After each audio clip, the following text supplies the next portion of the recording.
Radhe Radhe friends, welcome to my channel positive thoughts.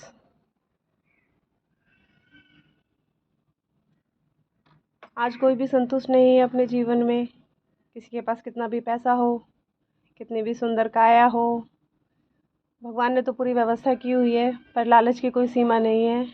सभी इंसान वृत्ति ही ऐसी है, ये नेचुरल है इंसान में कि वो जल्दी से संतुष्ट होता नहीं है। और जो संतुष्ट हो जाता है उनकी कैटेगरी बहुत अप पहुंच जाती है। वो संतुष्ट वही लोग हो सकते हैं जो भगवान के भजन में ज़्यादा रहते हों। तो मुझे एक स्टोरी याद आई है, पुरानी कहानी, तो मैं वो आपसे शेयर करना चाहूँगी। और अब सुनते हैं एक राजा की कहानी, जिन्हें उनके गुरुजी ने उन्हें सबक दिया। एक राजा थे, बहुत ही दानी थे, बहुत पुण्य करते थे, प्रजा का बहुत ध्यान रखते थे और सभी का बहुत आदर सम्मान करते थे। द्वार पर आए किसी को भी खाली हाथ नहीं लौटने देते थे। पर उनमें भी कोई कमी थी।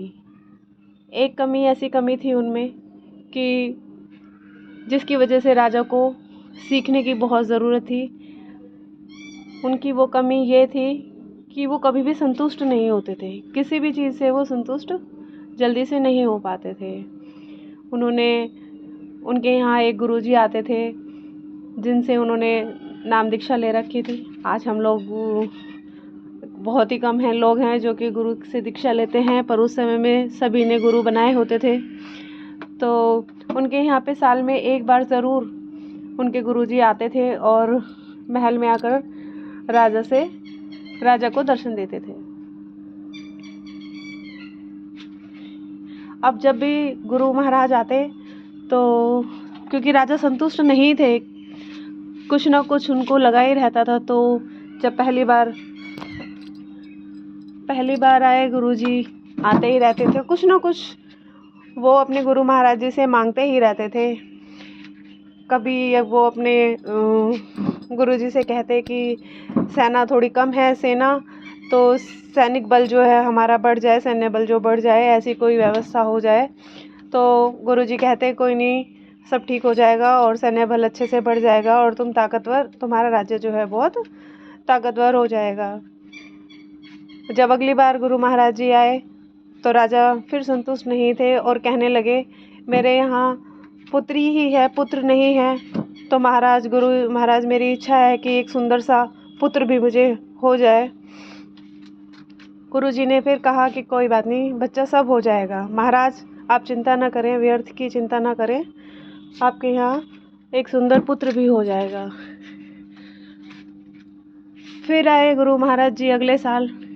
फिर महाराज ने कहा कि गुरुजी बाकी तो सब ठीक है, पर जो राज्य का जो धन कोष है उसमें धन अब कम होता जा रहा है, क्योंकि जगह जगह बहुत सारी व्यवस्थाएं करनी पड़ती है प्रजा के लिए। स्कूल बनवाने हैं, औषधालय हैं वो करवाने हैं, कुएं पानी की व्यवस्था करनी है। तो गुरु महाराज जी ने कहा ठीक है, सब हो जाएगा, आप चिंता ना करें। ऐसा कहकर गुरु महाराज जी हर साल आते रहे और राजा हर बार कुछ ना कुछ अपनी ऐसी इच्छा गुरुजी के सामने रखते रहे। अब गुरुजी ने सोचा कि ऐसे तो कुछ भी ज्ञान देने का कोई फ़ायदा नहीं है महाराज को, क्योंकि वो संतुष्ट ही नहीं है अपने जीवन से। तो फिर इस साल फिर आए गुरु महाराज जी। राजा ने बहुत आदर सत्कार किया गुरु महाराज जी का। हमेशा से ही बहुत आदर सत्कार करते थे और गुरु आज्ञा का पालन भी करते थे। जो गुरु महाराज कहते थे उनकी आज्ञा का पालन भी करते थे। बस उनमें एक कमी थी कि वो कभी संतुष्ट नहीं होते थे। अब इस बार महाराज फिर गुरु महाराज जी के समक्ष बैठे और कहने लगे कि महाराज बाकी तो सब ठीक है, पर जैसे मेरी प्रजा को मुझे मान सम्मान देना चाहिए, वो प्रजा मुझे मान सम्मान नहीं दे रही है। अलग अलग तरह की लोग बातें करते हैं, प्रजा में मेरे खिलाफ अलग अलग तरह की बातें होती हैं। कुछ ऐसा हो जाए कि सभी लोग मेरी तारीफ़ करने लग जाएं। अब गुरु महाराज जी ने विचार किया और सोचने लगे कि अगर मेरा शिष्य है ये, तो इसे तो ज्ञान की बहुत आवश्यकता है, क्योंकि अगर शिष्य संतुष्ट ही नहीं है किसी बात से तो फिर ज्ञान कैसे मिलेगा। तो गुरुजी ने पहले की तरह से फिर यही वचन कहे, महाराज आप चिंता ना करें, सब हो जाएगा। और कहने लगे, अपनी इच्छा तो आप हर बार बताते हो, इस बार मेरी भी कुछ इच्छा है, आप सुन लो। तो महाराज बोले, जो गुरु का वचन मैं पालन करूँगा, आप बताइए। तो गुरु महाराज जी अपने थैले में से एक सुई निकाल के देते हैं और कहते हैं, महाराज आप मेरी ये अमानत रख लीजिए, और जब मैं अगले साल आऊँगा तो आपसे ये अपनी अमानत वापस ले लूँगा, लेकिन ये मेरी अमानत है तो ये खोनी नहीं चाहिए, ये आपको मुझे वापस करनी है। महाराज जी ने कहा, ठीक है गुरुजी, ये तो कोई बड़ी बात नहीं है। बोले, बस मेरी यही इच्छा है। ये कहकर गुरुजी महल से चले गए अपना फिर आश्रम की ओर। इधर उधर कोई एक ठिकाना था नहीं, एक आश्रम में रहते नहीं थे महाराज जी, जगह जगह जाते थे अपने शिष्यों के यहाँ दर्शन देने के लिए। अब गुरुजी चले गए। अब महाराज जब शाम को अपनी राज्यसभा से वापस अपने महल में गए शयन कक्ष में, तो महारानी से कहने लगे, लो महारानी, ये इसको संभाल के रख दो, ये मेरे गुरु महाराज जी दे के गए हैं, उनकी अमानत है और ये मुझे उन्हें वापस लौटानी है। महारानी एकदम आश्चर्यचकित हो गई और कहने लगी, महाराज ये क्या है? बोले, गुरुजी आए थे और ऐसे ऐसे उन्होंने कहा कि इस बार मेरी भी एक काम है, मेरी इच्छा है, आप मेरी ये अमानत संभाल के रख लो, अगले साल मैं आऊँगा तो तुमसे ले लूँगा। तो मैंने भी कहा, ठीक है, कौन सा इतना बड़ा है काम, तो मैंने ले ली। अब महारानी बहुत समझदार थी, बहुत ज्ञानी थी, संतुष्ट थी अपने जीवन में और बहुत ही अच्छे अच्छे कार्य करती थी वो प्रजा के लिए, और राजा की एक अच्छी सलाहकार भी थी।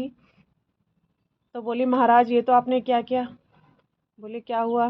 कि ये तो आपने मुसीबत मोल ले ली। बोले, महारानी इसमें कैसी मुसीबत है, एक सुई ही तो है, और गुरु महाराज जी अगले साल आएंगे तो दे देंगे। बोले, महाराज जी, हमारे जो गुरु जी हैं, गुरु महाराज जो हैं, वो कितनी वृद्धावस्था में हैं।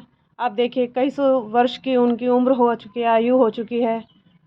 भगवान ना करे अगर उनको कुछ हो जाता है तो कैसे हम उनकी अमानत देंगे, लौटाएंगे? और अगर उनकी अमानत नहीं देंगे तो हमें मोक्ष प्राप्ति कैसे होगी, हम कैसे मुक्त होंगे इस जीवन से? क्योंकि वो कह के गए कि ये मेरी अमानत है और मुझे आपको वापस लौटानी है। राजा ने कहा, इस बात पे तो मैंने रानी विचार ही नहीं किया, और अब क्या किया जाए? अब महाराज मन बड़ा व्यथित हो गया, चिंतित हो गया कि अब क्या किया जाए। महाराज ने अपने सैनिकों को बुलाया, सिपाहियों को बुलाया, वजीर को बुलाया और कहा कि जाओ गुरुजी को ढूंढ के लाओ, गुरु महाराज को देखो कौन से आश्रम में मिलेंगे। सैनिकों की कई टुकड़ियां उन्होंने अलग अलग आश्रमों में भेजी, जंगलों में भेजी ढूंढने के लिए। तो कहीं गुरु महाराज मिले ही नहीं, क्योंकि उस समय में जो गुरुजी होते थे तो अपनी अपनी अलग अलग जगहों पे, बड़े पहाड़ों पे, जंगलों में जाके समाधि ले लिया करते थे, तो उन्हें ढूंढ पाना आसान काम नहीं था। समय बीतता गया, राजा की तो नींद उड़ी हुई थी, भूख प्यास नहीं लग रही थी, नींद नहीं आ रही थी उनको। समय बीतता गया, साल पूरा हुआ, गुरुजी के आने का समय आया, और गुरु महाराज जी जैसे ही आए, महल के द्वार पे ही चरणों में गिर गए, गुरुजी के चरणों में, और कहने लगे, गुरुजी आप मुझे क्षमा कर दे, जो मुझसे ये गलती हुई है। और गुरु महाराज जी हंसने लगे, मुस्कुराने लगे। बोले, बच्चा क्या हुआ? बोले, महाराज जी आपकी एक इतनी चिंता तो मैंने किसी चीज़ की नहीं की जितनी आपकी अमानत की चिंता मुझे हुई। मैं तो साल भर से ना ठीक से खाया है, ना सोया है, बस इस चिंता में। बोले, क्यों, चिंता क्या बात थी? चिंता की क्या बात है?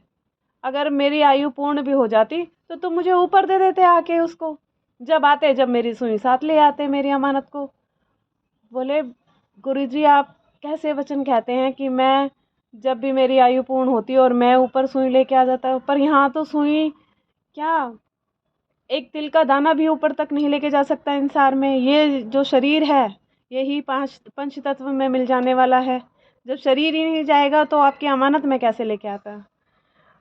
गुरु महाराज मुस्कुराए और बोले, हुआ तुम्हें कुछ ज्ञान कि जो यहाँ मिला है वो यहीं रह जाना है, कुछ भी तुम्हारे साथ नहीं जाना है, इसलिए व्यर्थ की चिंता आप मत कीजिए, जो है उसमें संतुष्ट रहिए, सब्र कीजिए, और भगवान ने आपके कर्मों के अनुसार जितना दिया है उसका सुख भोगिए। जो आपके पास है उसका सुख भोगिए, जो नहीं है उसे छोड़ दीजिए, उसके बारे में आप चिंता मत कीजिए, और जो आपको मिला है उसका आनंद उठाइए, भगवान का भजन कीजिए।